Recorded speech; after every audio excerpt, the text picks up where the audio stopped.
Hello and welcome to the program. I'm Rachel Mazzarotti. And I'm Sarah Black. Coming up on the program, Nationals leaders Barnaby Joyce threatens to kill US actor Johnny Depp's dogs, Swedes threaten the Russian Navy with neon signs promoting gay sex, and Melbourne's apartments shrink in size as their prices grow. With the new budget scheme laid out, women in the workplace will be losing up to 50% of paid parental leave. This is a shocking turnaround from the government, who less than 6 months ago were promising to provide 6 months of paid parental leave for families. Currently, mothers can access parental leave payments both from the government scheme and from their employer, if they have one.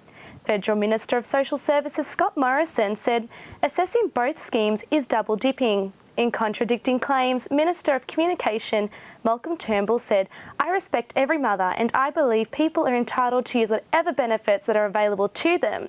It was revealed today that the wife of Assistant Treasurer Josh Frydenberg took advantage of both schemes for the recent birth of the couple's first baby.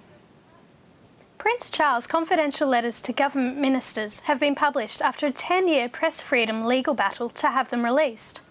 The letters, known as Black Spider Memos because of Prince Charles' spindly handwriting, date back to 2004 and 5 and cover a range of issues including defence resources and farming. Prince Charles wrote to Prime Minister Tony Blair when he was in office to express concern over the equipment provided to British troops in Iraq. Clarence House immediately issued a statement criticising the release of the letters. And now with more on what's happening in the world, we're joined by Michelle Rimmer. Thanks, Rachel. Well, Nationals leader Barnaby Joyce is making global headlines after threatening to kill US actor Johnny Depp's Yorkshire Terriers, Pistol and Boo. This is a gentleman by the name of John Christopher Depp, 51 years old, otherwise aka Jack Sparrow, and he has decided to bring into our nation 2 dogs without actually getting the proper certification and the proper permits required. Pistol and Boo were allegedly smuggled into Australia on board Johnny Depp's private plane. Apparently, the actor, here to film the latest Pirates of the Caribbean, was unaware that Australia decides which Yorkshire Terriers come to Australia and the circumstances under which they come. So it's time that Pistol and Boo buggered off back to the United States. Perhaps Jack Sparrow should stick to the seas, which leads us to our next story. Sweden is taking a unique approach to border security, using gay propaganda to fend off Russian submarines. A device featuring a neon sailor gyrating back and forth in nothing but skimpy pants has been lowered into the Baltic Sea. The singing sailor taps out in Morse code, "This way if you are gay," to approaching submarines. Instead of angry threats, any visitors will now receive a warm welcome. The singing sailor. Russia's recent ban on the promotion of gay propaganda prompted the Swedish defence strategy. In other news, 7 people are dead and more than 200 injured after a train derailed in Philadelphia on Tuesday night. It's believed the Amtrak train was travelling at twice the authorised speed limit. Officials fear the death toll could still rise, with some of the 243 passengers still unaccounted for. Sarah? New state government report has found that a vast majority of new apartments built in Melbourne would be considered unlivable in major cities around the world. The problem is expected to grow in the future as Melbourne's high-rise building boom continues, with no current regulations about the medium size of apartments. The report found that more than 75% of new one-bedroom apartments built in Melbourne have an area of less than 50 square metres, which would be considered illegal in Sydney, Adelaide and London. State Planning Minister Richard Wynne has conceded that many of the new homes are referred to as dog boxes and labelled them as not very livable and not very Melbourne. But as housing prices continue to rise, the Property Council of Australia has warned that an increase of even 5 square metres could add $45,000 to the cost of an apartment.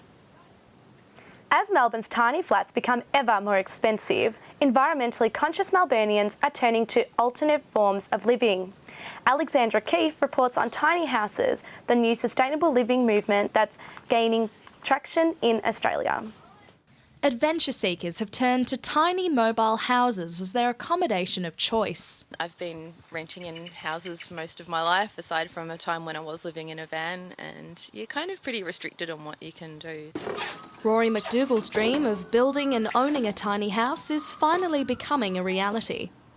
I've held on to it since childhood, like building forts in my bedroom and cubby houses and stuff. It's exciting. Originating from the USA, the movement has caught on in communities like Rory's that are passionate about sustainable living. Everyone's really keen on the 100% recycled materials thing. And $0 budget. I basically want to inspire people and show them, hey, you can do this. You know, all you need is just the drive, and you're going to want it bad enough. Rory's been overwhelmed with support from the community, who he reached out to online through Facebook and Gumtree. Strangers have donated second-hand building materials and power tools, and today they'll donate their time to a group building session. Sam Levy is coordinating the build and emphasises the importance of working together as a community. Today is about bringing communities together on these topics. Architect Gail Long says interest in the movement is spiking due to Melbourne's soaring real estate prices. I mean, I just look at young people who purchase land even out, in country areas, and they can't afford to actually build a house on that property. So something like this could be fantastic. Apart from saving money, Rory is relishing the freedom and independence that his new home will bring. They don't want people to be exploring alternative options to, property investment. It's not in their best interests.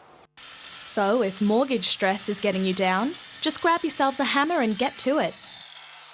Alexandra Keefe, Newsline. Thanks, Alex. Still to come on Newsline, would you adopt a greyhound? And we review the Russian film Leviathan.